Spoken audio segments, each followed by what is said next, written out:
Malam itu, angin berdesir lembut, mengayunkan ranting-ranting pohon di halaman rumah tua yang kini menjadi milik Nadine. Ia berdiri di depan pintu, menggenggam kunci yang baru ia dapatkan, merasakan sensasi aneh yang menyelinap di dadanya. Rumah ini adalah warisan dari bibinya, Bu Ratna, yang meninggal secara mendadak tanpa sebab yang jelas. Saat pintu tua itu terbuka dengan sedikit berderit, aroma kayu tua dan debu menyambutnya. Langkah kakinya menggema di lantai kayu yang sedikit berderak. Rumah itu luas, dengan perabotan klasik yang masih tertata seperti pemilik sebelumnya belum pernah pergi. Nadine meletakkan koper di ruang tamu, menyalakan lampu, dan melihat sekeliling. Ia selalu menyukai hal-hal antik, tapi ada sesuatu yang berbeda dengan rumah ini, seperti ada beban berat yang menggantung di udara. Ia mengabaikan perasaan itu dan mulai mengeksplorasi ruangan demi ruangan, memastikan tempat ini bisa menjadi awal baru baginya. Di lantai 2, ia menemukan sebuah kamar kosong yang tampaknya akan menjadi kamarnya. Jendela besar di sana menghadap ke halaman belakang, di mana ada pohon beringin tua berdiri tegak. Daunnya bergoyang diterpa angin malam. Namun, perhatiannya teralihkan ketika ia menemukan sebuah pintu kecil di ujung lorong yang mengarah ke loteng. Dengan rasa penasaran, ia membuka pintu itu dan menaiki tangga sempit berdebu. Loteng itu gelap dan penuh dengan barang-barang lama yang tertutup kain putih. Dengan sedikit usaha, ia menarik tali lampu yang tergantung di langit-langit, membuat ruangan itu sedikit lebih terang. Matanya langsung tertuju pada satu benda di sudut. Ruangan sebuah cermin besar dengan bingkai kayu berukir rumit. Meski berdebu, permukaannya masih memantulkan cahaya samar dari lampu kecil di loteng. Ada sesuatu yang membuat Nadine enggan mengalihkan pandangannya. Ia melangkah mendekat, mengusap debu dari permukaannya. Wajahnya sendiri terpantul di sana. Tapi entah kenapa, ia merasa ada sesuatu yang lain dalam pantulan itu. Seperti ada sesuatu yang bersembunyi di balik bayangannya. Tiba-tiba, terdengar suara berderak pelan dari lantai kayu di belakangnya. Nadine menoleh cepat, tetapi tidak ada siapa-siapa. Hanya kesunyian yang menyelimuti ruangan. Merasa sedikit merinding, ia memutuskan untuk meninggalkan loteng dan menutup pintu di belakangnya. Namun, sebelum ia benar-benar turun, ia merasa ada sesuatu yang mengawasinya, sesuatu dari balik cermin itu. Di luar, angin bertiup lebih kencang, membuat ranting pohon beringin mengetuk-ngetuk. Jendela seperti seseorang yang ingin masuk, dan malam pertama di rumah itu pun dimulai.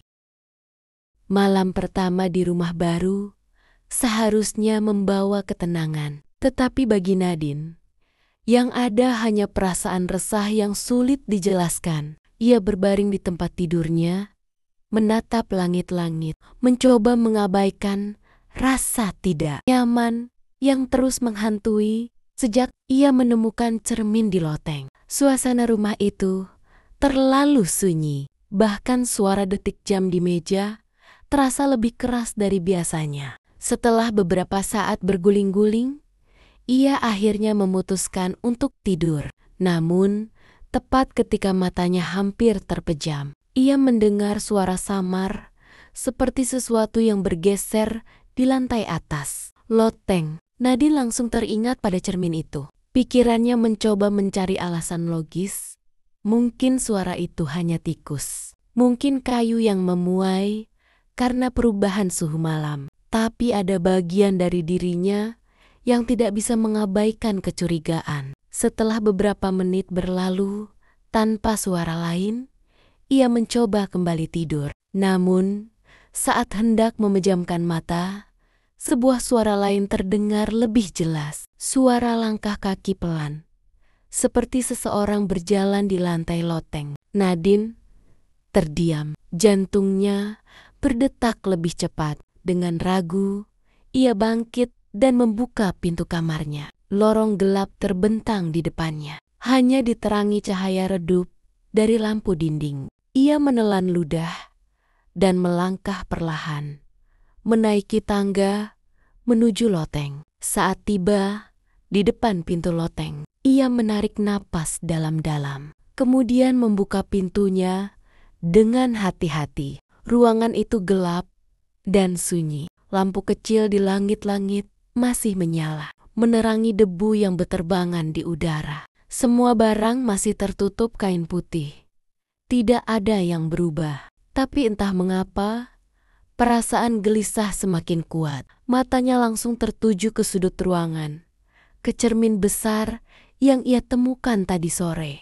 Cermin itu tetap di tempatnya, tetapi kini terlihat lebih bersih.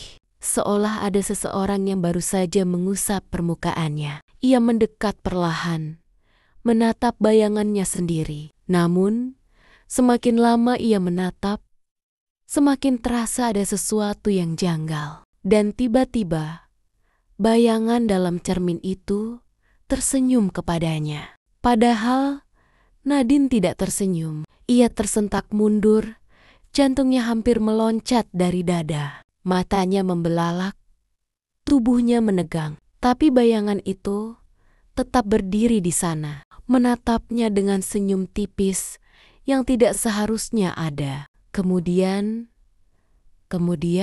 sesuatu yang lebih mengerikan terjadi. Bayangan itu mengangkat tangannya, seolah ingin menyentuh kaca dari dalam. Nadine menahan napas. Tangannya gemetar saat mundur perlahan, ingin berlari dari ruangan itu. Tapi sebelum ia sempat bergerak lebih jauh, lampu loteng tiba-tiba padam. Ruangan menjadi gelap gulita. Dan dalam kegelapan itu, ia mendengar suara bisikan pelan.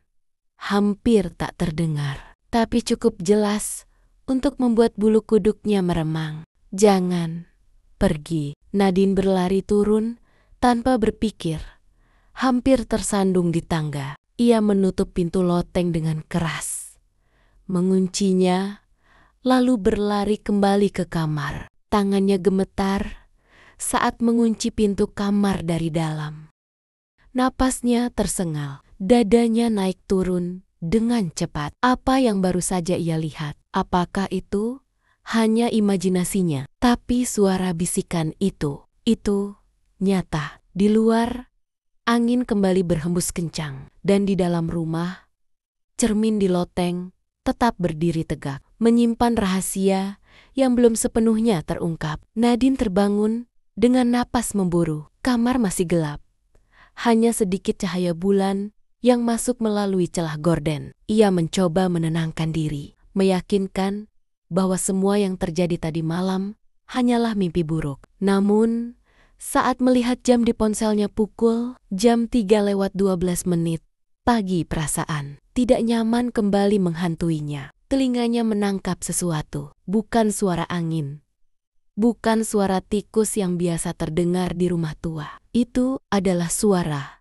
bisikan, pelan, hampir seperti suara seseorang yang berbicara dari kejauhan, tetapi cukup jelas untuk membuat bulu kuduknya berdiri. Nadine, ia tercekat. Bisikan itu berasal dari luar kamarnya. Tangannya perlahan meraih selimut, menariknya ke atas tubuhnya, seolah itu bisa melindunginya dari apapun yang sedang mengintai. Ia berusaha mengatur napas, menajamkan pendengarannya. Lalu terdengar suara ketukan pelan di pintu kamarnya. Tok, tok, tok, tok. Jantungnya hampir berhenti. Ia tahu pasti bahwa ia sendirian di rumah ini. Tidak ada siapapun. Tok, tok, tok, tok. Suara itu terdengar lagi, lebih keras kali ini. Nadine ingin berteriak, ingin menghubungi seseorang. Tapi tubuhnya kaku. Ketakutan mencekiknya, membuatnya hanya bisa duduk diam dengan mata terbelalak ke arah pintu kamar. Lalu, suara ketukan itu berhenti. Keheningan menyelimuti ruangan. Tapi Nadine tahu sesuatu belum benar-benar berakhir. Tiba-tiba, suara berderak datang dari loteng di atasnya lantai kayu, bergemeletak, seolah seseorang sedang berjalan di sana. Dan lalu, bisikan itu terdengar lagi. Jangan pergi, temani aku. Kali ini lebih jelas, lebih dekat. Nadine tidak bisa lagi menahan ketakutannya. Dengan cepat, ia meraih ponselnya dan menelepon. Satu-satunya orang yang bisa ia percaya saat ini Reza. Terdengar nada sambung beberapa kali sebelum suara pria di ujung telepon menjawab dengan suara mengantuk. Halo Nadine, kenapa jam segini? Reza, tolong datang ke rumahku sekarang. Suaranya bergetar. Reza terdiam beberapa detik, lalu suaranya terdengar lebih serius. Ada apa? Kamu kenapa? Aku nggak sendiri di rumah ini. Reza langsung tersadar sepenuhnya. Tunggu di dalam kamar. Jangan keluar. Aku segera ke sana. Nadine menggenggam ponselnya erat, mencoba menenangkan diri sambil menunggu. Ia mendengar suara mobil Reza datang sekitar 20 menit. Kemudian waktu terpanjang yang pernah ia rasakan. Begitu mendengar suara ketukan di pintu depan, ia langsung berlari menuruni tangga dan membuka pintu dengan tangan gemetar. Reza berdiri di sana, mengenakan jaket dan celana jeans. Wajahnya penuh kekhawatiran. Kamu nggak apa-apa? Nadine menggeleng. Air matanya hampir keluar. Ada sesuatu di sini, Reza. Aku dengar suara.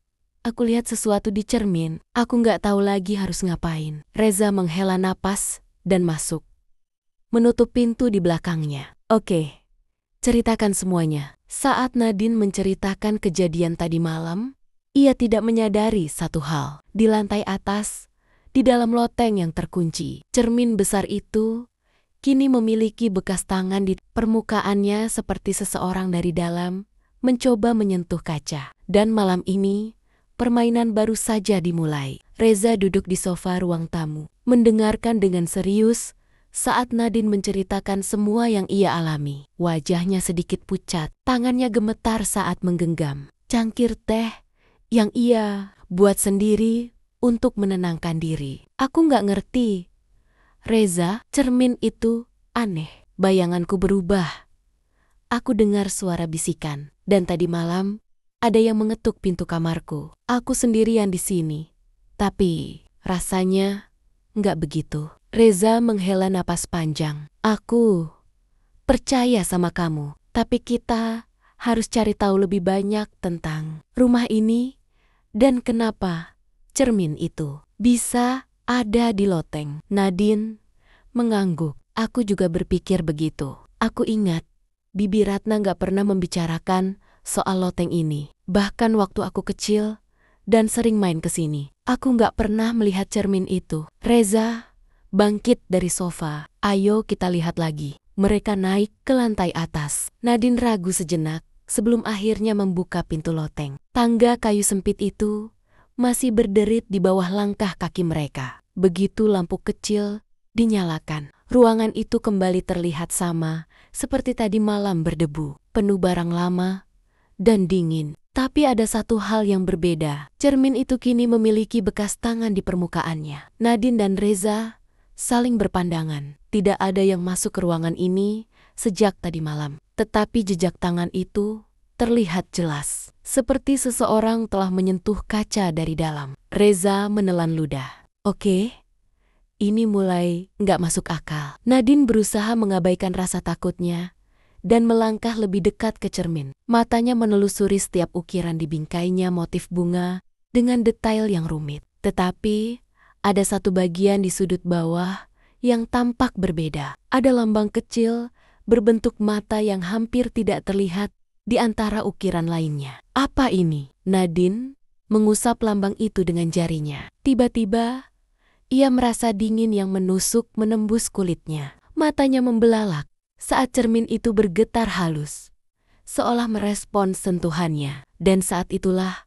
mereka mendengar suara samar. Suara seorang wanita. "Tolong, aku." Nadine terlonjak mundur. Matanya membesar. "Kamu dengar itu?" Reza mengangguk. Wajahnya tegang. "Kita harus cari tahu sejarah rumah ini." Tanpa buang waktu, mereka turun kembali ke ruang tamu. Reza langsung membuka laptopnya dan mulai mencari informasi tentang rumah itu. Nadine, di sisi lain, mencoba mengingat sesuatu yang pernah ia dengar dari keluarganya.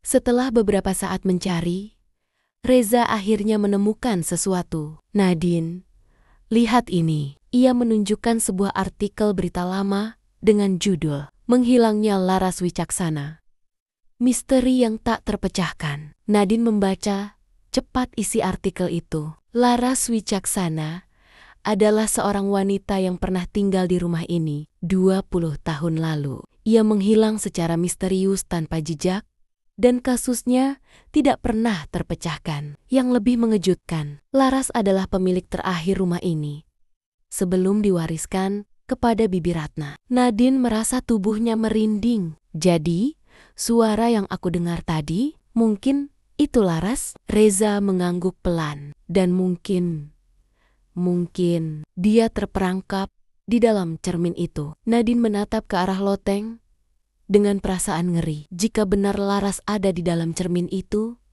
bagaimana cara mereka membebaskannya? Dan pertanyaan yang lebih besar, siapa yang telah menjebaknya di sana? Pikiran Nadine berkecamuk. Jika benar Laras Wicaksana terperangkap dalam cermin itu, maka rumah ini menyimpan sesuatu yang lebih gelap dari yang ia bayangkan. "Jadi, kita bicara tentang roh yang terjebak?" Nadine bertanya dengan suara pelan, seolah takut sesuatu akan mendengar. Reza menutup laptopnya dan menghela napas. "Sepertinya begitu pertanyaannya. Siapa yang menjebaknya? Dan kenapa?" Nadine menatap sekeliling rumah. Ia mencoba mengingat apakah Bibi Ratna pernah menyebut nama Laras. Tapi tidak ada satupun memori yang muncul. Seakan-akan sosok itu memang sengaja dihapus dari sejarah rumah ini. Tiba-tiba, ia teringat sesuatu. "Reza, aku punya sebuah kotak kayu tua peninggalan Bibi Ratna. Dulu, aku sempat membukanya. Tapi isinya hanya dokumen dan surat-surat lama. Mungkin ada sesuatu di sana yang bisa menjelaskan ini semua." Mereka segera menuju kamar Nadine, di mana ia mengambil kotak kayu dari lemari. Ia membuka penutupnya dengan tangan gemetar. Tumpukan surat dan dokumen berdebu masih tersimpan di dalamnya. Dengan hati-hati, Nadine mengeluarkan isinya satu persatu. Di antara tumpukan itu, ada satu amplop kuning yang tampak lebih tua dari yang lain. Tangannya bergetar saat ia membuka amplop tersebut dan menarik keluar sebuah foto lama. Foto itu memperlihatkan seorang wanita muda berambut panjang dengan mata sendu. Ia berdiri di depan cermin yang sekarang ada di loteng. Di bagian belakang foto, ada tulisan tangan yang samar. "Laras Wicaksana, ke 2004, jangan biarkan dia keluar." Napas Nadine tercekat. Ia menunjukkan tulisan itu pada Reza, yang kini wajahnya semakin serius. "Siapa yang menulis ini?" bisik Nadine. Reza menggeleng. "Mungkin Bibi Ratna?" Mereka berdua saling pandang. Jika benar Bibi Ratna menulis ini, berarti ia tahu sesuatu tentang cermin itu, dan ia mungkin juga terlibat dalam apa yang terjadi pada Laras. Nadine kembali mengaduk isi kotak itu dan menemukan sebuah kunci kecil yang terikat pada secari kertas. Di kertas itu hanya ada satu kalimat tertulis, "Jangan pernah membukanya." Nadine menggenggam kunci itu erat. Apa yang sebenarnya terjadi di rumah ini? Reza mengusap wajahnya, mencoba mencerna semua informasi. "Aku nggak tahu, tapi kita harus cari tahu." Tiba-tiba, terdengar suara ketukan pelan dari arah loteng. "Tok, tok, tok, tok, tok." Mereka langsung membeku. Ketukan itu datang dari balik pintu loteng. Perlahan, suara itu berubah menjadi cakaran, seolah seseorang mencoba keluar dari dalam. Lalu, terdengar bisikan pelan yang menyeruak dalam keheningan. Aku di sini. Tolong. Aku. Nadine mencengkeram lengan Reza. Kita nggak bisa tinggal diam. Kita harus tahu siapa yang sebenarnya mengurung Laras di sana. Reza mengangguk, menelan ludah. Dan kalau kita membukanya, kita harus siap menghadapi apapun yang ada di baliknya. Malam semakin larut. Di dalam loteng, cermin tua itu berdiri tegak, menyimpan rahasia kelam yang hampir terungkap. Ketukan dari loteng berhenti. Keheningan kembali mengisi rumah. Tapi Nadine tahu betul bahwa sesuatu atau seseorang masih ada di sana. Menunggu. Tangannya masih menggenggam kunci kecil yang ia temukan di dalam kotak peninggalan Bibi Ratna.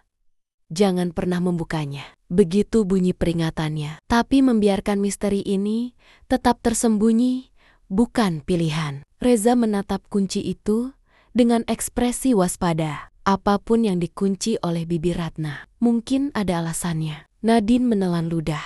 Tapi aku harus tahu, kalau memang Laras dikurung di sana, aku nggak bisa diam saja. Setelah mengumpulkan keberanian, mereka kembali menaiki tangga menuju loteng. Pintu kayu tua itu masih tertutup, tapi sekarang terasa lebih dingin saat Nadine menyentuhnya. Dengan tangan gemetar, ia memasukkan kunci ke dalam lubang dan memutarnya perlahan. Klik, klik. Pintu loteng terbuka sedikit, mengeluarkan suara berderit yang panjang. Udara di dalam terasa lebih berat, hampir seperti menyedot seluruh kehangatan dari tubuh mereka. Saat mereka masuk, pandangan Nadine langsung tertuju pada cermin tua di sudut ruangan. Permukaannya kini tampak lebih gelap, seolah bayangan di dalamnya semakin dalam dan pekat. Reza melangkah lebih dekat. Cermin ini rasanya seperti benda hidup. Nadine mengambil napas dalam dan mencoba menyentuh permukaannya. Begitu jarinya menyentuh kaca, sebuah kilatan hitam muncul. Tiba-tiba, dunia berubah.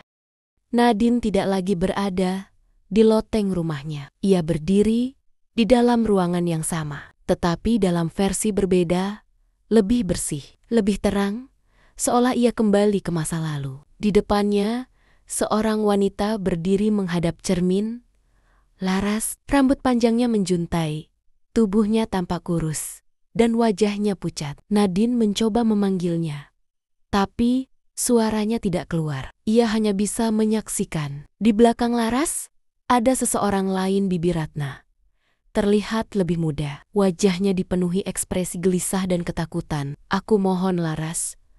Suara Bibi Ratna terdengar lirih. Aku nggak punya pilihan. Laras menoleh.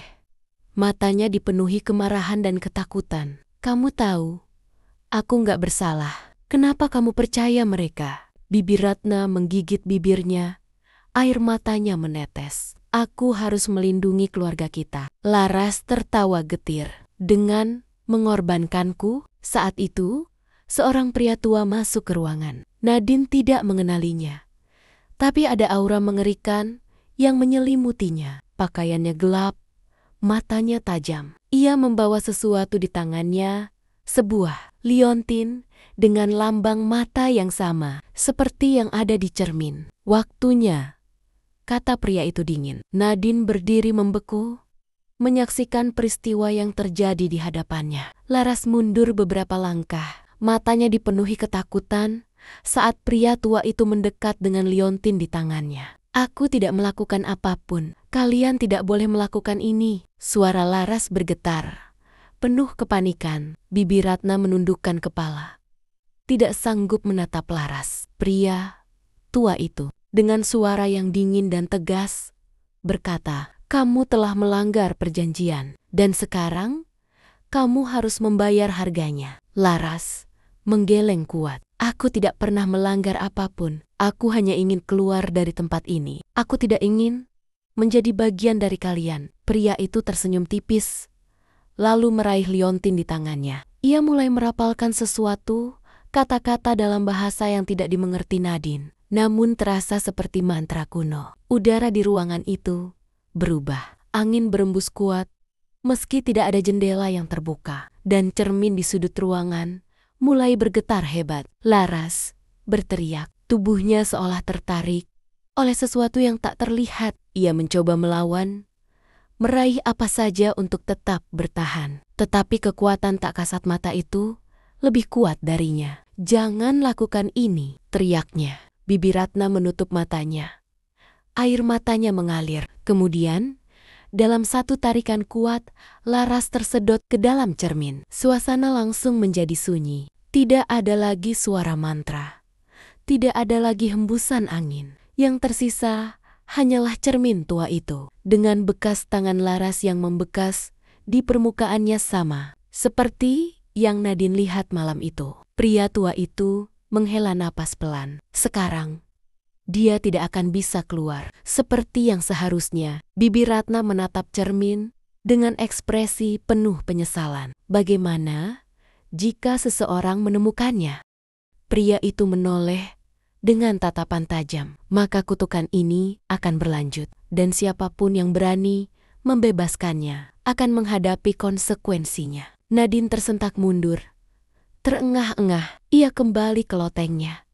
Dengan Reza di sampingnya, mengguncang bahunya. "Nadine, kamu kenapa?" Nadine memandang cermin itu dengan mata penuh ketakutan. Sekarang ia tahu kebenarannya. Laras dikutuk dan dikurung di dalam cermin oleh seseorang.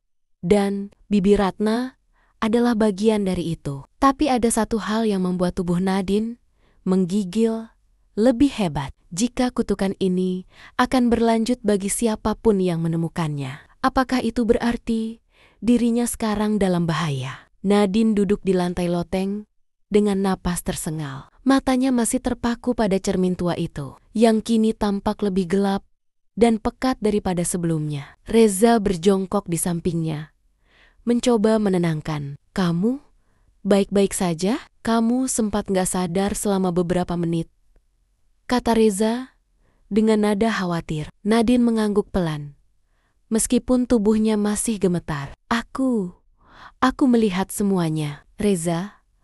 Aku melihat bagaimana Laras dikurung di dalam cermin ini." Reza menegang. Siapa yang melakukannya? Nadine menelan ludah.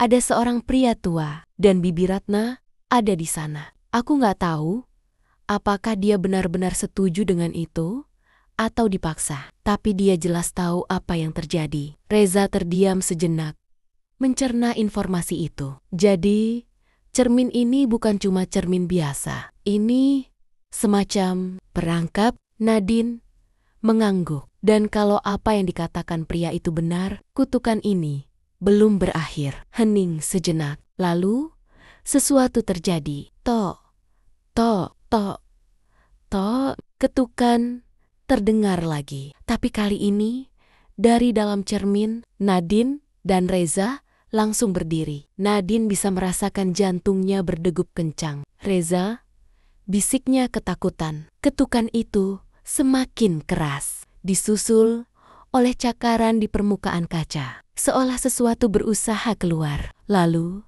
dari dalam cermin, bayangan seorang wanita mulai muncul. Laras. Wajahnya tampak lebih jelas dibanding sebelumnya. Matanya dipenuhi dengan putus asa. Tetapi ada sesuatu yang berbeda kali ini. Bayangan itu mulai bergerak sendiri, terlepas dari pantulan Nadine. Kemudian, Laras membuka mulutnya, bukan untuk berbicara, melainkan untuk berteriak tanpa suara. Saat itulah, seluruh ruangan bergejolak. Lampu berkedip-kedip liar.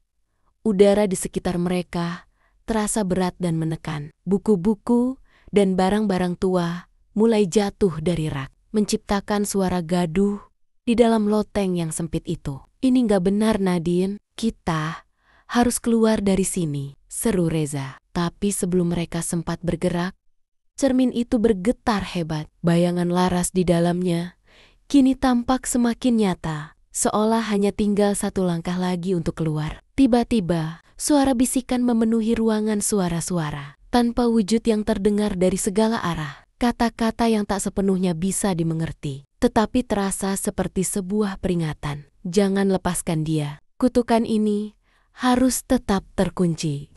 Atau kau akan menggantikannya. Nadine menutup telinganya.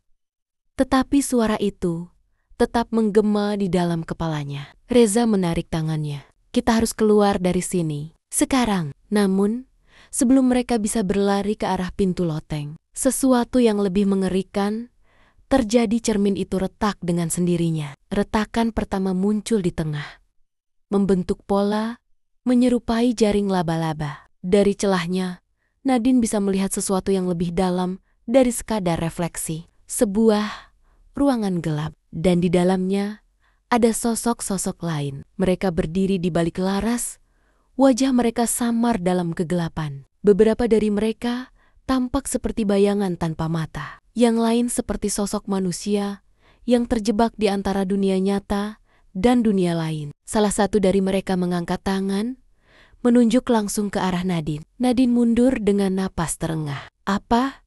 Siapa mereka? Laras menatapnya dengan tatapan penuh harap. Ia berbisik sesuatu, tapi suara Nadine tertelan dalam kegelapan. Reza berusaha menarik Nadine keluar, tetapi sesuatu yang tak terlihat menahan tubuh Nadine di tempatnya. Kakinya terasa berat, seolah ada tangan-tangan tak terlihat yang mencengkeramnya dari bawah.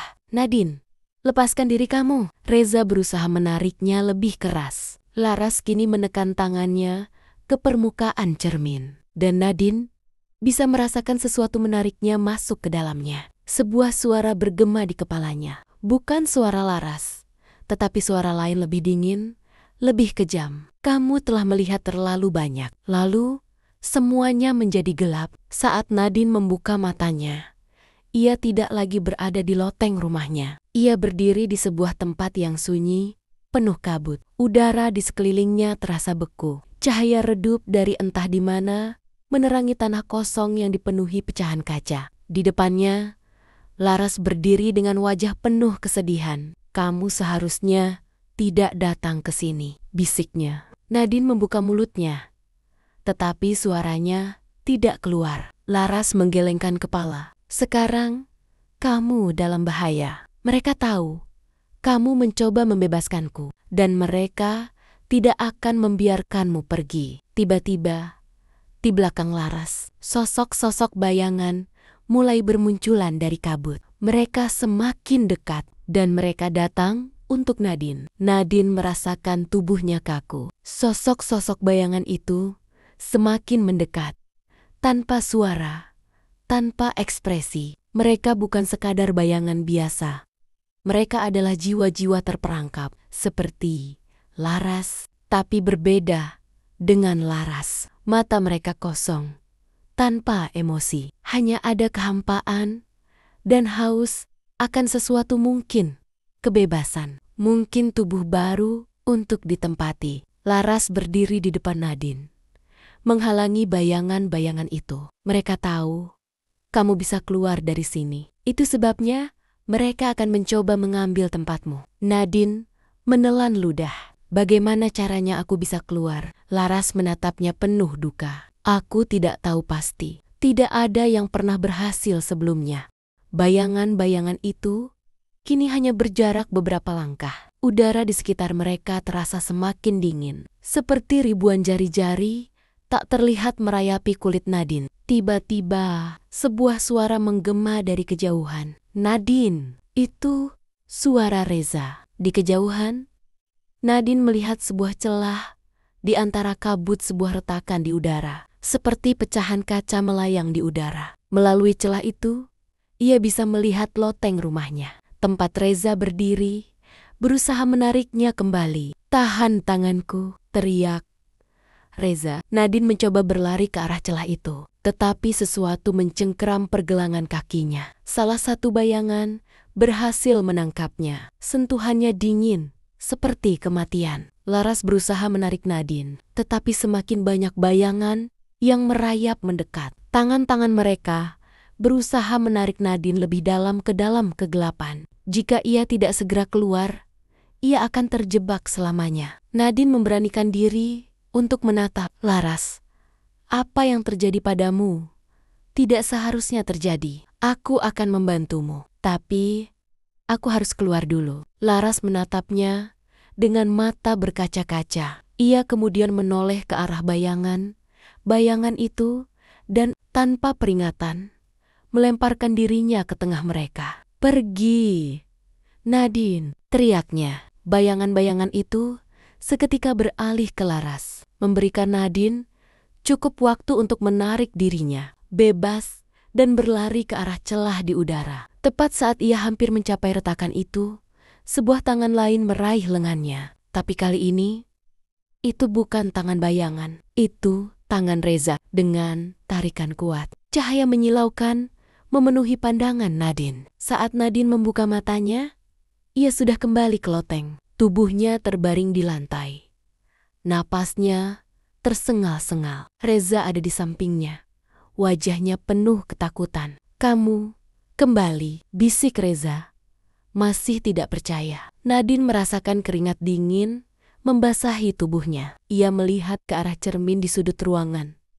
Retakannya masih ada, tapi bayangan Laras sudah menghilang. Namun, sebelum ia bisa merasa lega, ia mendengar sesuatu. Bisikan pelan dari dalam cermin. "Aku masih di sini." Nadine menatap Reza dengan ketakutan. Mereka berhasil keluar. Tapi kutukan ini belum berakhir. Malam itu, Nadine tidak bisa tidur. Setiap kali ia menutup mata, ia melihat wajah Laras mata penuh duka. Suara bisikan dari dalam cermin yang terus memanggilnya. "Aku masih di sini." Suara itu bukan sekadar ilusi. Nadine bisa merasakannya. Seperti ada sesuatu yang masih mengawasi dari balik cermin itu. Reza duduk di sampingnya.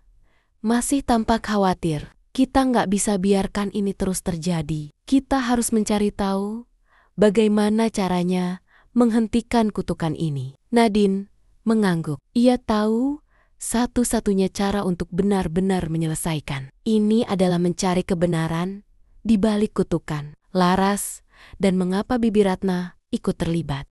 Mereka mulai mencari di antara barang-barang peninggalan Bibi Ratna, kotak-kotak tua, buku-buku lama, dan dokumen yang sebagian besar tertutup debu. Hingga akhirnya, di dalam sebuah buku harian tua dengan sampul kulit yang hampir rapuh, mereka menemukan sesuatu yang mengejutkan. Di salah satu halaman, tertulis dengan tinta yang mulai memudar, "Laras tidak bersalah. Aku terpaksa melakukan ini untuk melindungi keluarga kita. Tapi aku takut suatu hari nanti seseorang akan menemukannya dan semuanya akan terulang." Tangan Nadine gemetar saat membalik halaman-halaman berikutnya. Ada lebih banyak catatan. Laras dituduh melakukan sesuatu yang dilarang, tetapi tidak disebutkan secara jelas apa kesalahannya. Seorang pria tua dari perkumpulan rahasia yang meyakinkan Bibi Ratna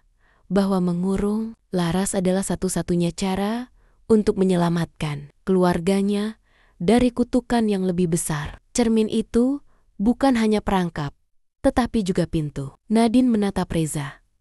"Perkumpulan rahasia? Apa mungkin pria tua yang kulihat waktu itu adalah bagian dari mereka?" Reza berpikir sejenak. Kalau benar ada perkumpulan yang menciptakan kutukan ini, pasti ada seseorang yang tahu cara menghentikannya. Lalu, Nadine melihat sesuatu yang membuat bulu kuduknya meremang. Di bagian terakhir buku harian itu, ada catatan yang ditulis dengan tergesa-gesa. Jika seseorang mencoba membebaskannya, cermin akan menuntut pengganti. Nadine merasakan jantungnya berhenti sejenak. Ia sudah mencoba membebaskan Laras. Apakah itu berarti cermin sekarang menginginkan dirinya? Tiba-tiba, lampu kamar mereka berkedip. Udara menjadi dingin. Dan dari arah loteng, mereka mendengar ketukan keras dari dalam cermin. Tok, tok, tok, tok.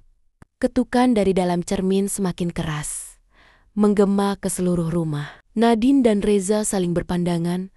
Napas mereka tertahan dalam ketakutan. Lalu, cermin itu mulai bergetar sendiri. Retakan yang sebelumnya ada, kini semakin melebar. Seolah sesuatu dari dalam mencoba menerobos keluar. Nadine menggenggam erat buku harian Bibi Ratna. Ia tahu bahwa cermin ini tidak akan berhenti sampai mendapatkan pengganti. Dan jika ia tidak melakukan sesuatu, ia mungkin akan menjadi korban berikutnya. Reza menarik lengannya. Kita harus pergi dari sini. Tapi Nadine menggeleng. Tidak, ini harus diakhiri. Dengan langkah berat, ia mendekati cermin. Dari dalamnya, bayangan Laras muncul kembali. Namun kali ini, ekspresinya lebih jelas penuh keputusasaan dan rasa bersalah. Jangan lakukan ini, Laras berbisik. Suaranya terdengar jauh. Jika kamu membuka cermin ini, sesuatu yang lebih buruk akan keluar. Nadine menatapnya dalam-dalam. Kalau aku nggak melakukan apa-apa, cermin ini akan tetap mencari korban baru. Aku nggak bisa membiarkan ini terus terjadi. Reza mencoba menghentikannya. Tapi Nadine, kalau kutukannya nggak bisa dihapus, apa yang bisa kita lakukan? Nadine terdiam. Lalu ia menatap buku harian di tangannya, mengingat sesuatu yang tertulis di dalamnya. Kutukan ini bisa diakhiri dengan mengorbankan orang yang seharusnya terkena hukuman. Mata Nadine membesar. Orang yang seharusnya terkena hukuman. Ia menatap Laras.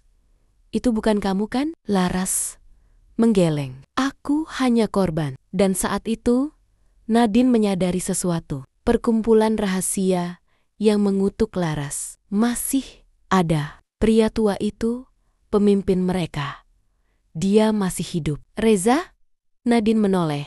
Kita harus mencari orang itu. Jika dia masih hidup, dia yang seharusnya membayar semua ini. Tapi sebelum mereka bisa bergerak, cermin itu pecah dengan suara menggelegar. Dari dalamnya, sesuatu mulai keluar, bukan hanya Laras, tapi sosok-sosok lain yang telah terperangkap selama bertahun-tahun. Salah satu dari mereka menatap Nadine, lalu berbisik, temukan dia dan akhiri semuanya. Lalu, sebelum Nadine bisa berkata apa-apa, angin kencang menerpa ruangan. Cermin itu hancur berkeping-keping, meninggalkan keheningan yang menakutkan. Laras menghilang, dan Nadine tahu perjuangan ini belum selesai. Beberapa hari kemudian, Nadine dan Reza menemukan petunjuk tentang perkumpulan rahasia yang bertanggung jawab atas kutukan ini. Dan di antara semua nama yang tercantum dalam dokumen lama yang mereka temukan, ada satu yang masih hidup hingga sekarang. Tamat, seorang pria tua yang masih menyimpan rahasia di balik semua ini. Dan kini, Nadine bersumpah untuk menemukannya, untuk mengakhiri kutukan ini sekali dan untuk selamanya.